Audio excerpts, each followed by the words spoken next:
Good afternoon and welcome to the AICPA Town Hall Series. We've got a very full program for you today. I'm Eric Auskerson, one of your hosts. We know it's a very busy week for you, and we've just got a lot of important updates, so we're going to get right into it. And as usual, I'm just going to cover a couple of housekeeping items. You can earn CPE. You just need to click on 75% of the pop-ups throughout today's webcast, and you've got this important toolbar at the bottom where you can access your CPE certificate and also download today's materials. We've got a lot of materials that we're going to be talking about. That's the orange download button. And we also encourage you to ask questions. So here's what we're going to cover. We're going to get into some post-election analysis, even though the election's still underway. A lot to talk about there on potential outcomes. We also have some important items related to some latest guidance that has come out from Treasury and SBA, those 3509 and 3510 forms. We'll be getting into that. And then we're also going to have an open forum and talk about the resources that we're continuing to put together for all of you. So you know today's group of presenters. I'm Eric Auskerson, the CEO and president of CPA.com, AICPA's business and technology subsidiary. We have with us today Barry Melanson, the leader of the AICPA and the broader association. We also have Mark Peterson, who leads the advocacy area down in Washington, D.C. And you all know Lisa Simpson, who leads the firm services area for AICPA. So what we do on a weekly basis is we bring to you the best available information.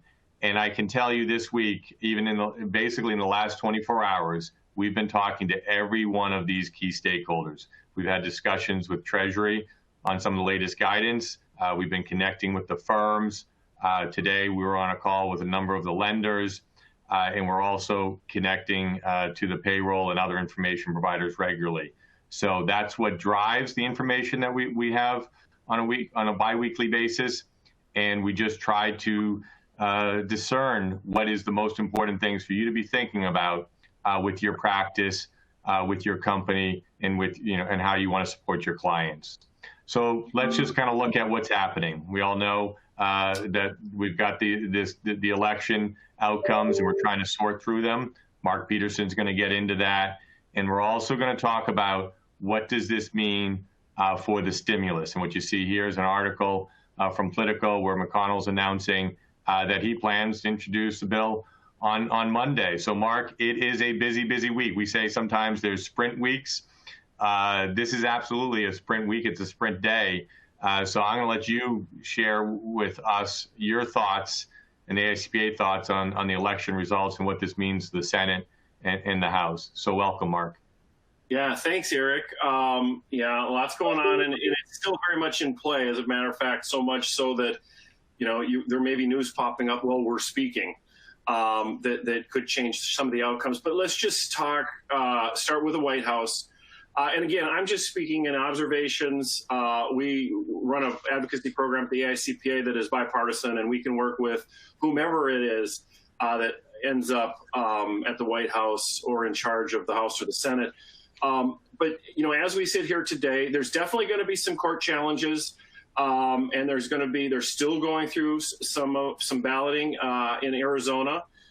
Which seems to be kind of going back and forth right now. They're going to be looking at Wisconsin a little more closely. Both were called originally for President Biden, Vice President Biden, and which really set him up. Now, again, Arizona is very much still in play, but if you assume based on the earlier calls, that put him at what you need to become the president is 270 electoral college votes, and he would have had, Vice President Biden would have had 264, which meant that all he would have to do is win one more of the following states: Nevada, Pennsylvania, North Carolina, or Georgia.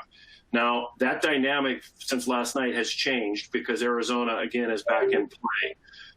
They're still voting in Nevada, Pennsylvania, North Carolina, and Georgia. And so there's basically Vice President Trump has more shots on net. He has more possibilities or roads to victory than President Trump does. However, there is still this possibility. So we're going to, again, watch this closely. And this matters because it will set into effect if the administration changes at Treasury, at the SEC, at the other regulatory agencies. Obviously very, very different agendas in two administrations. So we're watching that very, very closely. I think another, I would say, overperformance by the Republicans based on, common consensus was in the Senate as well. Basically, where we sit now, there's still a couple of races that have yet to be called, but the Democrats picked up Colorado, and the Republicans picked up Alabama. So there just was not a lot of change, which much less than was, again, expected. Georgia, in Georgia rules, you have to have a clear 50% or you go into a runoff. One of those two seats in Georgia in the Senate was a special. So they literally have two seats that appear to be heading towards a runoff, which would end January 5th. Right now where we sit, Alaska's still out there, but let's presume that goes Republican. Senator Sullivan is ahead. That would be 50-48. A tie, if that were to happen, if both Georgia seats were to go to the Democrats and it was a tie, that means that whoever is the administration, the vice president, would break that tie. We've seen that before. I think it's more likely, though, that the Republicans are going to hold the Senate majority. That's going to have a huge impact on what the House is going to be able to do, whatever an administration is going to be able to do, even what we're going to be talking about in lame duck, here after the election, but before they leave for the holiday recess, which is something we're going to get into because lame ducks can be really important when we think of some of the initiatives that we're focused on. So in the House, again, I think conventional wisdom was there was going to be more pickups for the Democrat majority. As a matter of fact, there's still, close to 40 seats that have yet to be counted. But if you think of Republican incumbents, not open seats, but those that were running for re-election, so far, not one of them has lost.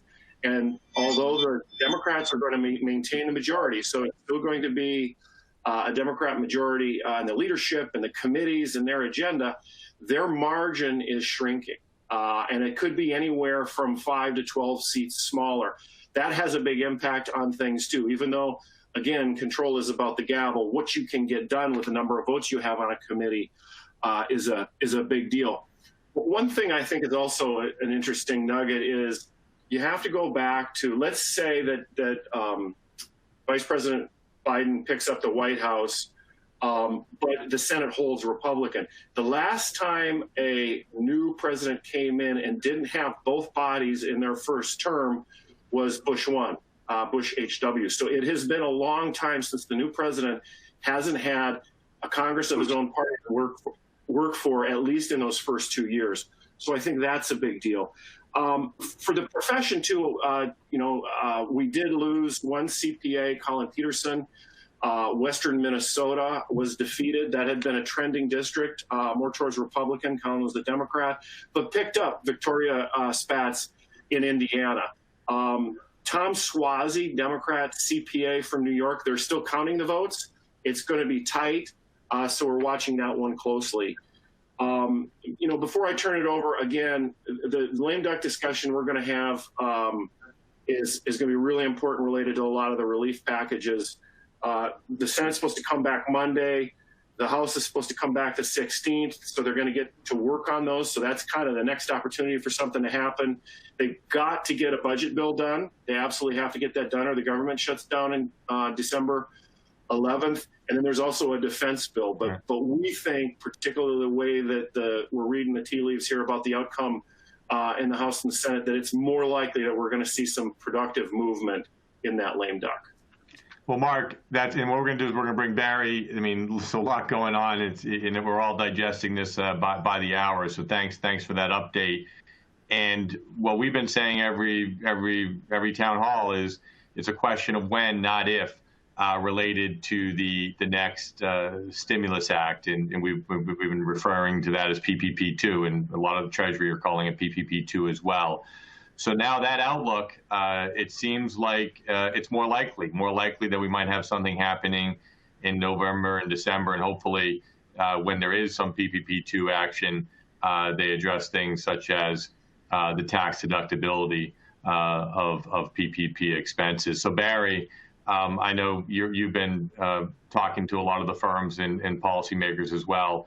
How are you seeing both the outlook around the stimulus and also regarding 2020 tax reform? I mean, clearly, looks like if it's going to be a Biden presidency with a Senate-controlled, Republican-controlled Senate, things have changed from what a blue wave would have done. So, your comment.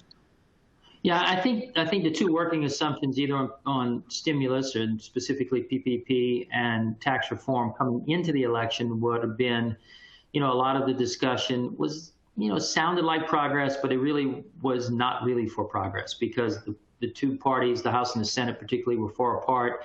Even where the administration was compromising in some ways, then it would get held up in the Senate or vice versa. So there was a lot of what appeared to be progress, but the reality wasn't much progress certainly in the PPP2 area. I do agree with Mark that there's a higher probability of seeing that during the lame duck session. I think it will happen either in the lame duck session or in January when they come back. But the probability in the next month or so with this Congress goes up, but it will probably be smaller. We were hearing discussions of $3 trillion packages or $2 trillion packages prior to the election. That probably window, assuming the Senate stays Republican, is, no matter who's president, is probably not going to be at that same level. And so it probably means a more scaled down package. It probably does end up being more focused. So for instance, state and local government subsidies, probably some will happen, but probably not near as big as what was being debated, at least in the House, prior to the election. What does that mean to you and your clients? That means probably more activity on the state and local government area to bridge the financial gaps that states have, or states and locals have. There will be more play on different types of tax ideas that will probably come through the various states. Whereas if there was a larger amount of subsidy from the federal government, some of that might have been muted a bit. And so that will probably mean more SALT activities, more complexity in that for multi-state taxation along those ways. On the other side of the coin, major tax reform. Again, let's assume for the second, a Biden presidency and a Republican Senate, in a narrowed House, as Mark said. You are not likely to see massive tax reform because it'll get hung up in the two parties. So the complete rollback of the Trump tax package, not going to happen under that scenario with the Republicans, at least for 2 years. And I think as you do long-range planning, you have to understand how the Senate changes. A lot of things can happen politically in the next 2 years, but just from a pure mathematical perspective, Republicans will defend 22 seats in 2022 in the Senate, and Democrats will defend 14. So the odds from a defense perspective in keeping seats, again, skews back to the potential for Democratic control of the Senate. So how the presidential race ends up, you start to think about that as it relates to tax reform and when it will occur. But likely in the next 2 years, more modest tax reform, not big increases on individual rates, probably not major changes in the corporate tax rates. A lot of the things that were being discussed in the campaign, like no longer or doing away with stepped up basis at death, those things probably go by the wayside, at least in this next 2 year period. And so from a planning perspective, I think those are the types of discussions that you have to have. As it relates to PPP2, I think probably a package, hopefully the lame duck. It's going to be targeted. You probably will see some things targeted at different segments or sizes. And, probably a bit more modest than would have happened before. And of course, one of the big issues, which we'll come to again a little bit later, is we still believe there's a good chance that tax deductibility will be in the package if it's if a package is ultimately passed. It has been in almost all of the packages that were previously debated, but they haven't become law. And it does take law for that to be deductible. So that's sort of a thinking process. And we'll come back to some of the tax nuances with PPP2 in a minute.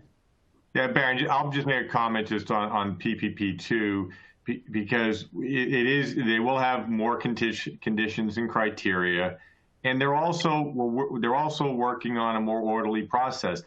We're engaged to provide feedback on some of the elements, and as we're going to be talking about towards the end of today's presentation, we're thinking a lot about the resources and capabilities so firms are ready.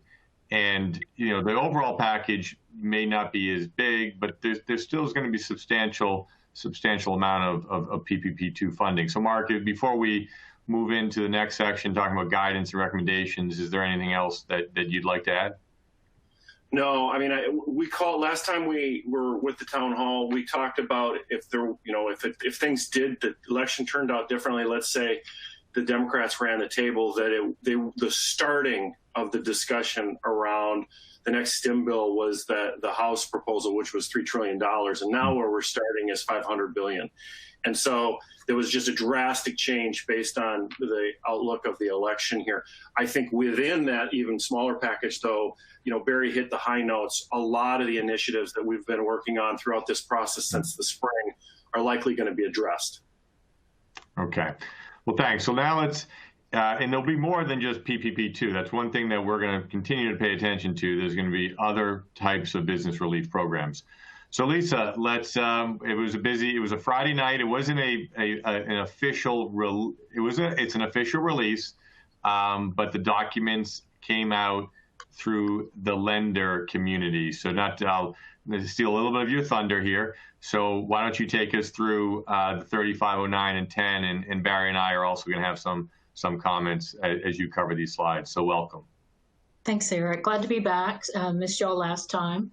But as Eric mentioned, yes, these forms started hitting the Twitter sphere on a Friday night, and the rollout has been very quiet, but it appears that these loan necessity questionnaires are being distributed through lenders and are not going to be available on the official SBA site where we've been tracking all of the other forms. But we do have 2 new SBA forms around PPP program targeted at determining the necessity of the loan. So you've got one form that's for for-profit borrowers, the form 3509, and then form 3510 is not-for-profits. And Lisa, questions are coming in on where they can get them, and they can get them right in the resource materials, the orange button, click on that, and you can grab those 2 PDFs. Back to you, Lisa. Absolutely. And Eric, my slides are not advancing on screen, so I'll need your cues. Yeah. So let's take that worked for me. Thank you. So let's take a quick look at the process, and then we're going to step back and take a walk through time and figure out how we got here and then what those forms actually look like. This is our current understanding of what the process is for these loan necessity questionnaires. They will be required for each borrower that received a PPP loan of $2 million or more, including an affiliate relationship. They are being provided to the lender by the SBA once the lender submits a loan forgiveness application of $2 million or more. So the lender then gets notified, gets this form from the SBA and sends it to the borrower. The borrower has 10 days to complete the questionnaire and submit it along with the supporting documentation back to the lender. That 10 days is going to be a really quick turnaround time, and we're already hearing some concerns around that's not enough, depending on the complexity of the borrower's situation. So, I think there'll be an opportunity for some give and take on that 10-day requirement. But if the borrower decides not to submit the information that's being requested, what happens? The SBA could determine that maybe the borrower wasn't eligible for the PPP loan, maybe they lower the PPP loan amount that they were eligible for, or maybe they say there's no forgiveness.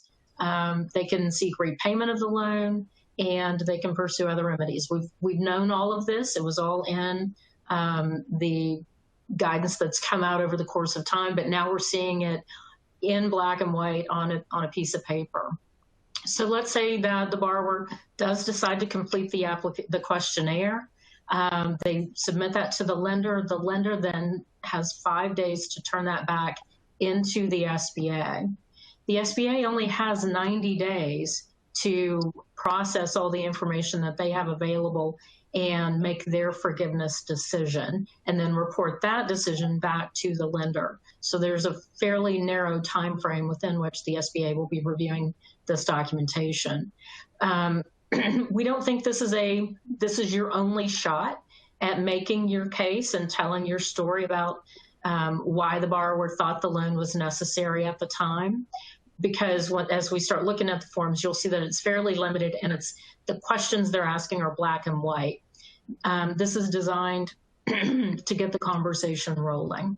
So Lisa, with that, I think this is important, because let's just look back a little bit on the actual act and the discussions that we had with many of this community back in April, and want Barry to join in, when initially it was just around the certification that the current economic conditions make this loan necessary, and then there was we'll share that in a moment. There was the discussion or the release by Treasury of FAQs related to liquidity due to things like the LA Lakers and Shake Shack getting loans.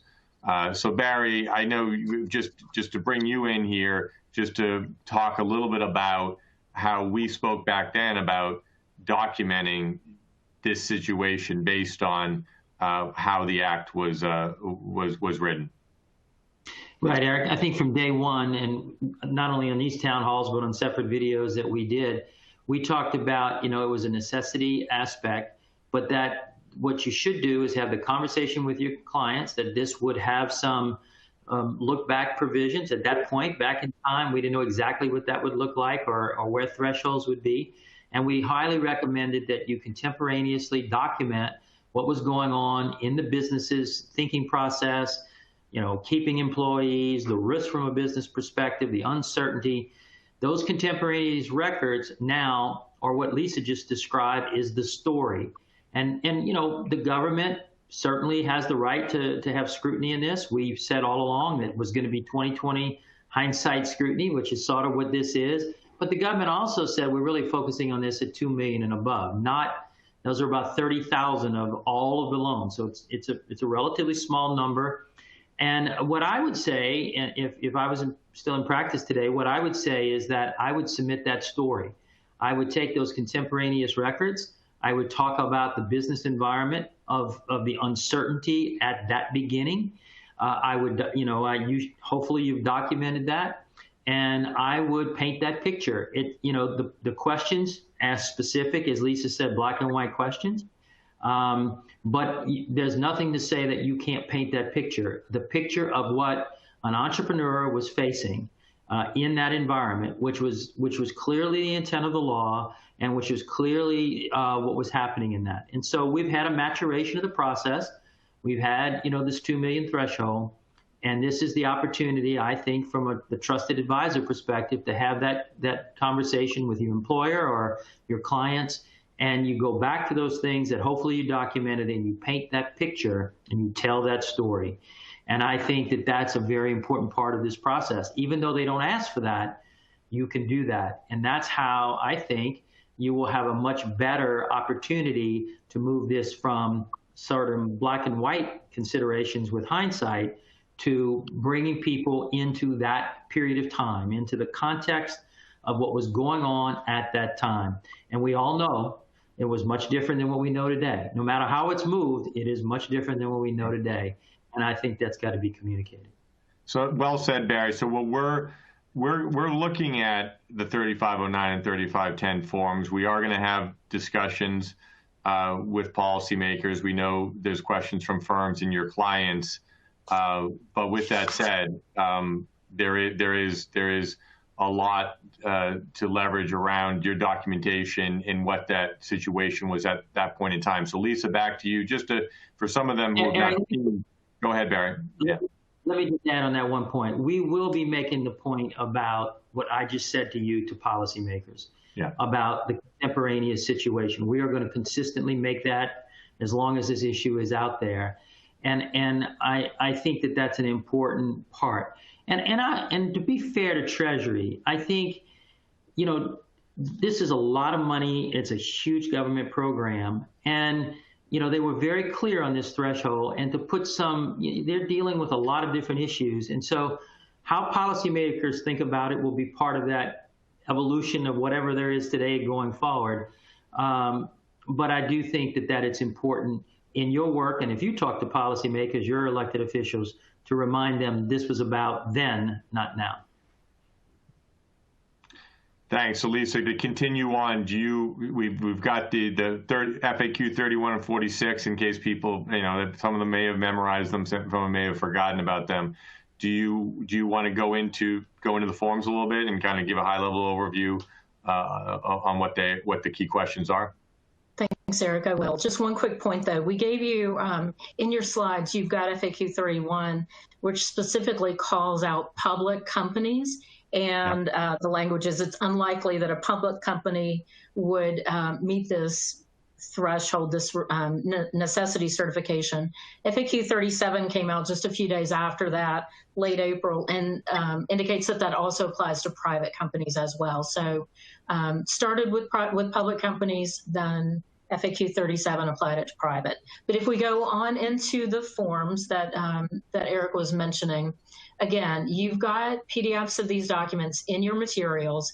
I'm only going to hit the highlights, but I just wanted to summarize for you the types of questions that are included in the questionnaire. They are detailed. They are black and white. And again, to Barry's point, you've got to tell that story.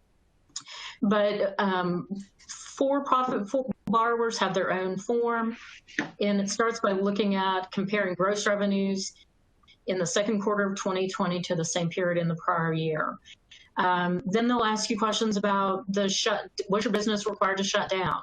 Was it mandatory or voluntary? How long? What type of adjustments were made to your operating procedures? Did you have any costs incurred to alter your operations? And lots of detailed questions like that. They also are asking about any capital improvement projects that began since mid-March. So that's the business activity section, and then it's going to switch over to a liquidity section. So they're looking for the borrower to say, you know, what were the cash and equivalents on hand when the borrower applied for the loan? Have any dividends been paid out other than for taxes? Did any debt get prepaid during the covered period? And another question that they're asking around liquidity is around compensation. Were any employees or owners paid more than $250,000 on an annualized basis during the covered period? They want to know the number, and they want to know the amount of compensation paid. So again, detailed questions. If you go to the next slide, thanks, Eric. Is the borrower publicly traded? We already talked about the fact that was a sticking point in the FAQs.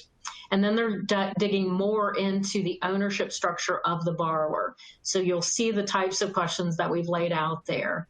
There's another question that kind of wraps it all up. Did the borrower receive any other CARES funds excluding tax benefits? We don't have a lot of details on that question yet. So that's one of the areas where we'll work to get some additional information. Hey, at least there's questions coming in here just on, is the 3509, 3510, which group does it apply to? It's above 2 million again. But one thing that we have been made aware of is that there are some reviews, or quote unquote, is the SBA saying audits being done of PPP loans below 2 million. And our understanding is they are going to leverage these forms in those circumstances. So on the call with lenders today, we heard that there are some applications below 2 million that they're going to utilize these forms to kind of do a further review. But that's more of a spot check. Above 2 million, every single PPP loan will have this this 3509 or 3510 based on if they're for profit or not for profit. And just to emphasize that, Eric, we have seen in some of the proposed legislation funding for the SBA to do those reviews at every level. They're going to be, you know, much less rigorous under $2 million, but they are going to be doing reviews. Yeah. And it's been noted on the, you know, the applications, and when you submit your application for forgiveness, that the SBA does reserve that opportunity. And borrowers are required to maintain their documentation for 6 years. So please make sure that you're advising your clients to do that.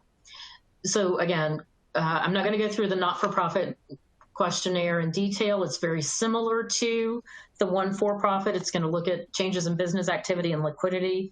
But there is a particular question for not-for-profits that I wanted to call out. It's different in that they're required to list out all of their endowment funds, the amount that's in the fund, and restrictions around the use of the funds. So again, that's going to take some time and put some burden on the borrower there.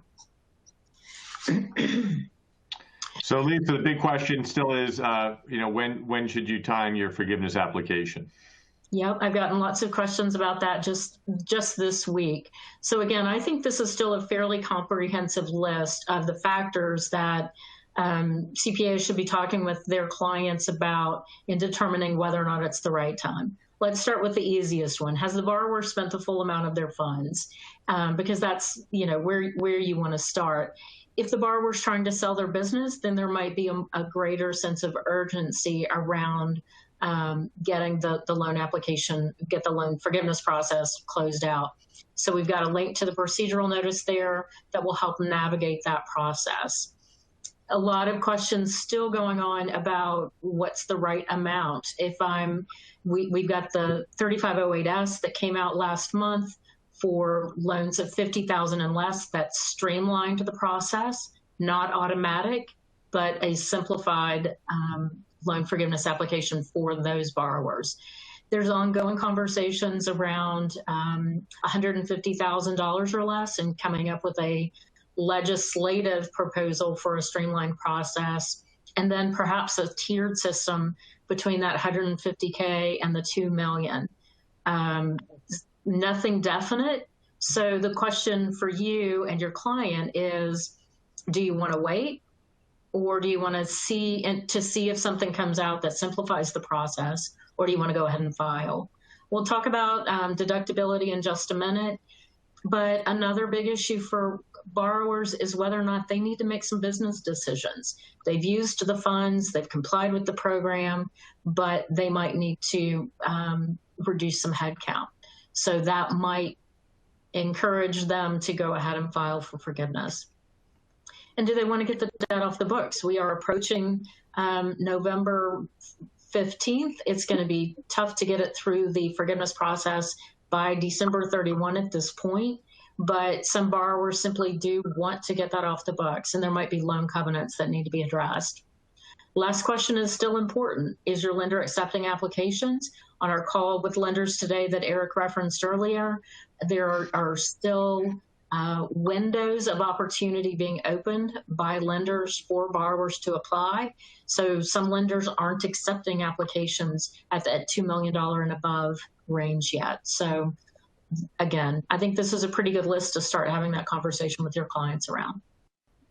And Lisa, so in questions coming in, that one of the questions are, you know, their lenders not accepting applications. We're aware of that, and that's something that the lenders clearly should be stepping, you know, launching their PPP forgiveness platforms and begin to start supporting that and move out of this beta phase. There's one question coming in with the change. If there's a change in administration, is that another reason to accelerate your loan forgiveness? I mean, this is based off of law.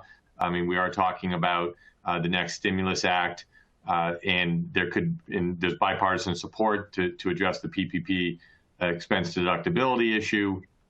Obviously, a lot of support on PPP2. Barry, Mark, do you want to comment on that? I mean, is that another factor change in administration related to forgiveness? Well, to the extent it is, and I'll ask Mark can comment, but to the extent it is because Treasury has been, even though a lot of this is officially SBA, Treasury has been very active in the details of this. And so, you know, with a new administration, you will have a new Secretary of Treasury. It'll take some time for that to get through the process and that person to be approved. That doesn't happen on an inauguration day, but it's typically one, Treasury is typically one that is prioritized in the process. Mark, you might want to comment on that. You're absolutely right. That's just a timing issue of when they can get, you know, people into their offices if it's a new administration. But just to emphasize your point, Eric, even though there's been controversy about getting the package done, elements within PPP, more funding, all of the things that we've been talking about and advocating for have had tremendous bipartisan support. So it's really just that window of legislative opportunity. Hi, Freddie. Because on the town hall here, we'll have future senators, Republican, Democrat, representatives, Republican, Democrat. They all are very, very supportive of the program. So I think that it seems like there'll be consistency and there'll be just evolution of the program. It doesn't seem like that should be a driving factor related to forgiveness. So we're answering that real time, probably not something you should factor in. Barry, we got a couple of other important topics that we want to cover. So I'm going to throw this to you. I know we've had a lot of questions coming in to the tax hotline and to the tax committee in section related to the COVID tax filing relief issue. Right. This has been one that has been really significant and obviously very important to practitioners and their clients. And it really, our position has been very clear, and we've been working very, weekly with IRS on this issue, is that there should be liberal relief on the COVID-19, situation. And, there's been a lot of, as to how that's being implemented, there's been a lot of questions and uncertainty and unfortunately not a lot of clarity in all of the areas for practitioners. I think where it is, and that we hope to be able to get a situation, you can see the points on the slide, a dedicated call line there. It probably will take a call to get it. Our hope is that they find a way, and we know some people have called and they get people that, maybe don't answer their questions, and that's highly frustrated. But, it's more of an oral abatement lines of the, or similar to the first time abatement. That's the administrative waiver. It shouldn't count against that first time waiver. It can be done without a power of attorney.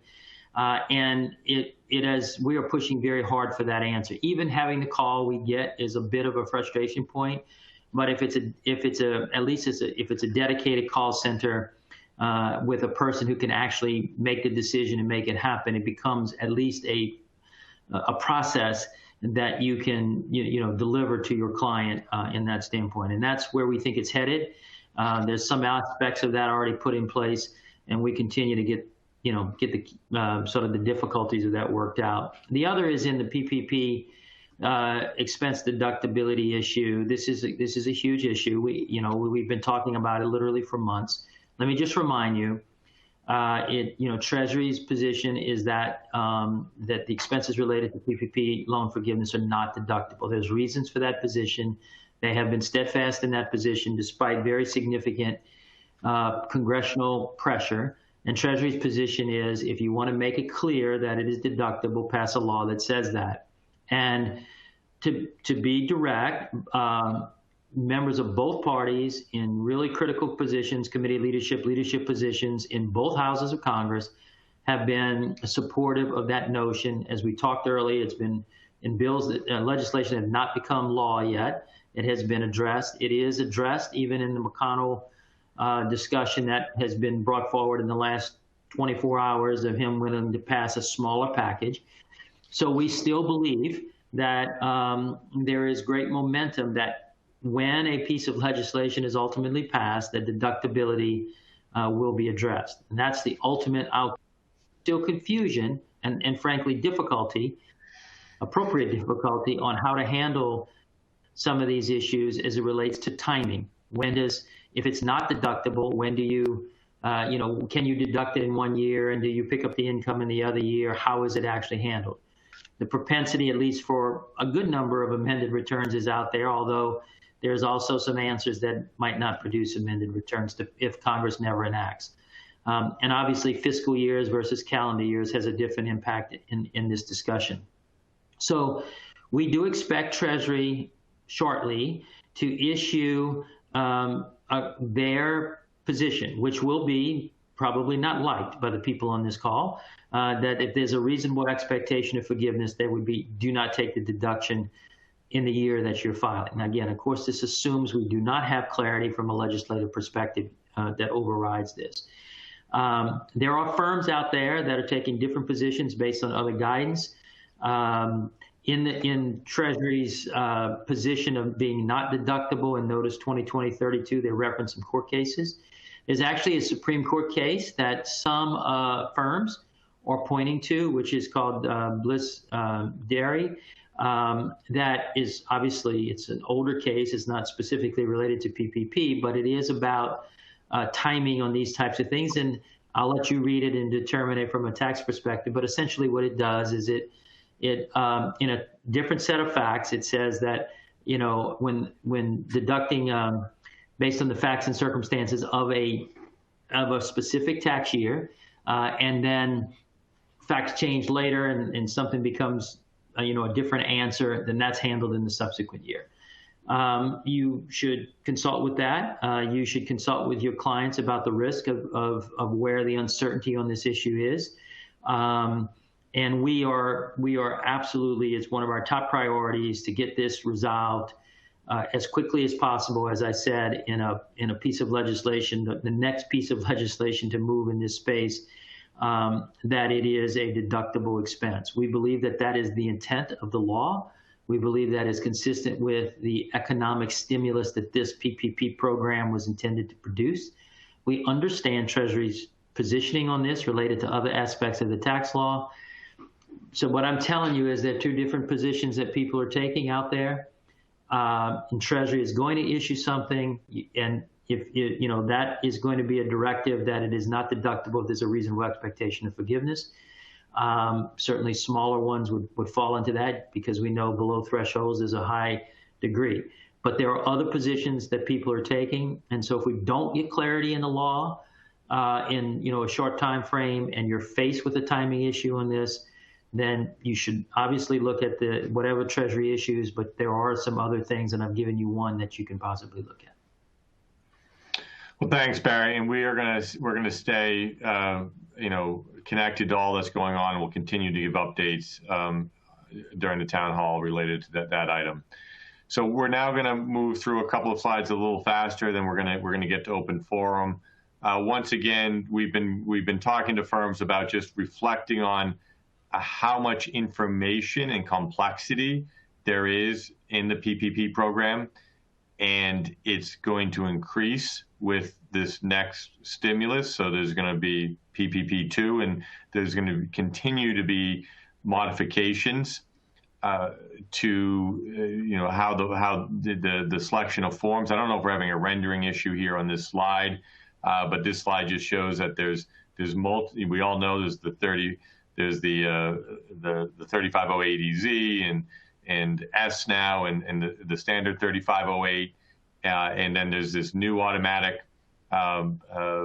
forgiveness discussion that's occurring that could create a new form. We just put together this flow chart, and guess what? This flow chart is confusing in itself. And basically, so we're putting together tools to help you understand when you should be using a 3508 or 3508EZ or 3508S. But the real story here is to start thinking about capabilities in software. I mean, we're all living in this digital era, and having 5 different Excel calculators, PDF flowcharts, there is more effective ways to do this. We have this basic tool that we continue, that we developed with our FinTech partner, Biz2Credit, and we're continuing to integrate the AICPA guidance and recommendations. And we're going to be putting more videos into this tool to help practitioners go through the PPP forgiveness process. But just as importantly, we're thinking about the next phase, the PPP2, and how you want to be ready to support your clients. And we are going to have that capability built into this platform. And we know things such as agent fees are important to many of our firms. And we are going to have a program that will support agent fees and will facilitate the lending process. So that's future. We've mentioned it before. I just want to mention that again. And today, this tool can help you with the forgiveness process. And one thing that we're working on is can we put a better descriptive on what the CPA firm is doing related to the forgiveness process. A number of lenders have come to us and said, this is excellent, that firms are helping assemble the documents, go through the forgiveness calculations, and you have this tool that can give a zip file with this information. They said, what we would really like is also to be able to indicate the CPA firm helped with the assembly. So we're working on a potential preparer statement. Barry, I'm going to let you maybe just expand a little bit further on how we're going about that. Yeah, Eric, anytime we associate with information, there's always things that we need to think through from a standards and a professional obligation perspective. But the fact is that there are some feedback items coming from lenders and the SBA potentially that says, addressing what you've associated, what you've done as part of the process is a good thing. And so we are working on that preparer statement. It's complex. We're trying to get it through the system, assuming we can, the system coming to a viable answer that gives all practitioners guidance from that standpoint, assuming that it, what's being asked for or what is in the art of the doable works within the standards and the legal obligations, then we will, as quickly as possible, put that out there for people to use. And, you can think about it as, in some ways, Lisa referenced that Treasury thinks about some of this in the IRS form type of conviction. It is about that sort of level of work, maybe not exactly like preparing a tax return, but it's in that general space of what have you done as a preparer or aided the client in that space. And so it is in process. And if it can get done, then it's going to hopefully get done very quickly. Thanks. And one thing that we're talking to firms about is pricing strategies. And we know some firms put out pricing strategies. It was like, gold, silver, and bronze. And gold was they would support the PPP application and do forgiveness and give them advice throughout the process. And this type of preparer statement adds to that type of service delivery. And when you think there's going to be PPP2 and there'll be forgiveness on PPP2, before you know, we could be talking about a future phase of business relief post PPP2.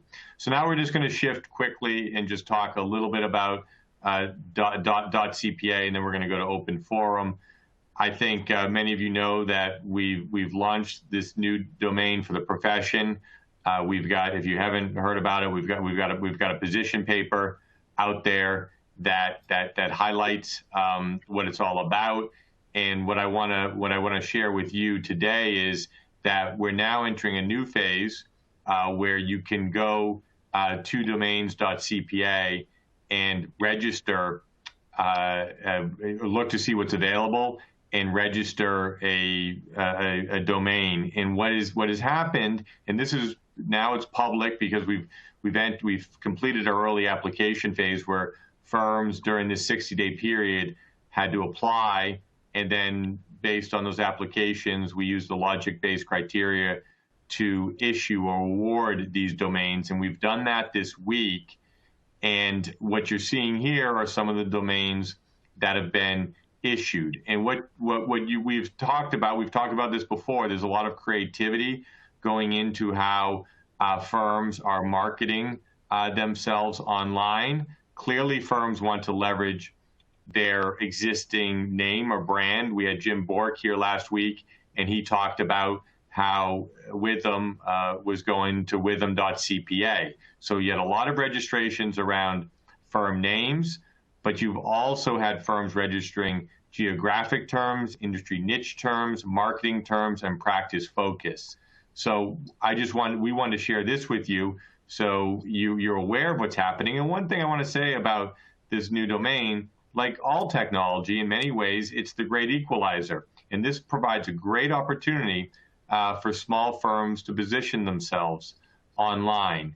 And in this 60-day early application phase, even though we had 90% of the major firm group applying, there was no advantage if you were a small firm or a large firm related to your application. We did state that you would be able to be guaranteed your existing .com domain, and after that, we used a logic-based criteria to award domains. So please check out domains.cpa. If you have questions, you can also send us an email, and we'd be happy to discuss this with you in greater detail. So we're now going to move into our open forum. We talked a lot today about PPP. Last town hall, we talked about EIDL. It is important to be thinking about all the different relief programs. And this is a slide that sometimes we kick off the presentation with. We want to use this to kick off our open forum because it's really all about the trusted advisor role. It's been a defining 7 months since the start of the pandemic. It's November. I can't believe it's November. We've been holding these town halls since April. But there's never been a better time than just the present to begin to really deliver on this trusted advisor role with your clients, the complexity of the election, the complexity of the tax planning that Barry talked about in 2021, and just the ongoing needs to manage all of this business relief. So Lisa, since I've been talking a little bit, I'm going to let you pull the first question. We appreciate these questions. We leverage these questions for FAQs. So thank you. So Lisa, why don't you give us a question? Will do. Thanks, Eric. One of the questions that we've gotten a few times is the decision tree on which form to file. How do you get to that? There's a hyperlink actually embedded into the slide. You've got all these slides in your resources. So just download those resources and you can click on that header. It'll take you to that particular page. Mark, I've got a question for you about whether or not there was a possibility that legislation would be introduced as a standalone to deal with the deductibility issue. So we've asked a lot about that. We don't believe so. We think that there's not enough gravity there to get it done. The most likely outcome is that it's attached to something larger. I do think, again, the reason we talk about the political outcomes from Election Day is because it had a big impact on what we're going to see in the next few weeks here, which means we're much more likely to see a bill. And if there's a bill, we're much more likely to see deductibility. A standalone, I put as a long odds. Thanks, Mark. Lisa, I'm going to grab a question here because I think we talked about this in the lenders call today, so it's a great question. When applying for PPP forgiveness, do you recommend including non-payroll costs, even if you have enough in payroll costs to achieve forgiveness? We actually talked about this with Treasury. The answer is once you've achieved forgiveness, if there's no reason, if say you have an $80,000 loan and you've got $160,000 or $50,000 worth of eligible costs, the banks don't want you to submit more than $80,000. They would prefer just $80,000, and Treasury is okay with that as well. So you don't need to submit more than what your loan amount is for. So Lisa, question. Let me just hit one.cpa. There's a bunch of questions came in. Can you still apply? I'm sorry. Absolutely. You can still apply. You can apply today. You'll be able to apply, tomorrow and for the next year. I encourage you to do it sooner. There's still a lot of available inventory, some great terms available. So think about it and do it sooner rather than later. And it's got to be a point. Well, wait. Barry, why don't you, if anything else you want to say? Yeah, you have to be a licensed firm. So Barry, anything you want to say just on the... No, I think it's an equalizer, what you said before, but just to be clear, we have to be able to verify that it's a licensed firm. That's right, and it's a licensed firm, and then starting in January, it'll be available for individual licensed CPAs. Lisa? Thanks, Eric. You took that question. we're getting some questions in the chat about the loan forgiveness platform and why CPAs or borrowers should use the platform when the banks will only accept their particular files. Would you like to address that one? Yeah, I'd welcome that. The why you want to use a platform is because you are supporting your clients with this process, and you have many clients, and sometimes there's many different banks that they're working with. And when we've spoken with firms, they'd like to have some type of check and balance to help their clients manage the document gather and the calculation that they're going to have to do with the banks. And yes, the banks, particularly national banks, are going to have their own platforms. What we can tell you is that we are meeting with the banks, and the banks welcome getting a consolidated package from the borrower that was supported by a CPA firm. So that's yes. So in an ideal world, and that could happen, maybe some lenders enable an upload from our platform. Even if that doesn't occur, it makes a lot of sense for you to leverage a platform to kind of walk through this process and then basically have the completed 3508, and then that's going to make that process much more straightforward with your lender. So we'll continue to have those discussions. There's 5,700 lenders in America that supported PPP loans. So this is a way to centralize it, the management of it inside your firm. And then on top of that, this platform will be able to support the next phase of business relief. So it's not just about the forgiveness form today, it's about building your capabilities for the future programs. And we do think this is going to continue, not just into 2021, but into 2022, when you look at the overall forgiveness process. Barry, I don't know if there's anything you just want to comment on capabilities. I mean, you hear about workload compression, and just how do you manage all of the work that's being required of the firm today? Yeah, I mean, I think technologies is a prime example. I mean, we have major projects, for instance, on reinventing the audit with our project called DAS, and it's about how does technology change what an audit is and some of the aspects of it. Not all of the aspects, but some of the aspects. It's the same thing here.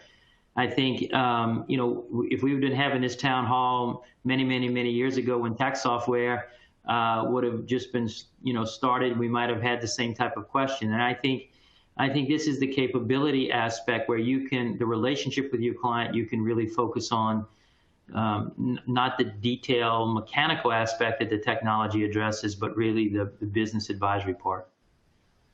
Well, Barry, that's a great way to end. We got some comments here. That was a great question, so we'll take that compliment. Thank you. I'm just going to quickly run through these last couple of slides. We leave this in the deck. You've got all the recent town halls. You can view these. You can share these recordings with anyone in your firm, anyone outside of your firm. They're publicly available. Here's the resource page that Lisa and her team tirelessly support with all of the different information related to the PPP program. We've got, Lisa, we're kind of, we got a couple minutes, 1 or 2 minutes here, but anything you want to highlight on the FAQs or these resources? No, just encourage, if you submitted a question and we weren't able to get to it today, take a look at these 2 slides to see if we've already answered it in our FAQs that you've downloaded in your materials. Thank you. One thing that we're trying to do is always make this overall town hall experience, more seamless for you. And one thing that we're offering is the CPE manager, my CPE manager, at no cost. This is a seamless way for you to track your CPE on a biweekly basis with the town hall. In a future town hall, we'll talk a little bit more about it. There's a simple 2-minute video that highlights what this capability is. And basically, once you've signed up for this, we will just take your CPE certificate, put it into your CPE manager here. Then whenever you need all of those certificates, you can access them at your convenience. So more on that. Here's some additional learning opportunities that we like to highlight. We've got more in-depth discussion on what's happening in Washington. Tax planning activities, the last minute tax planning activities for 2020. And that brings us to the end of today. So thank you. It's a very busy week. We really appreciate being with you on a weekly basis like this. We put a lot of effort into the information that we provide to you. So hopefully it is something that's going to help you with your practice or with the company that you're in. Our next town hall is November 19th. If there is some reason for us to hold a town hall before then, we will. We've done that in the past. We'll have a special edition if something breaks related to the Stimulus Act. But we do encourage you to follow us on LinkedIn and Twitter. Just like we did on Friday night, we put out the latest information. So Barry, thank you. Thank you, Mark and Lisa. And we look forward to seeing all of you in a couple of weeks, if not sooner. Thank you very much for your time.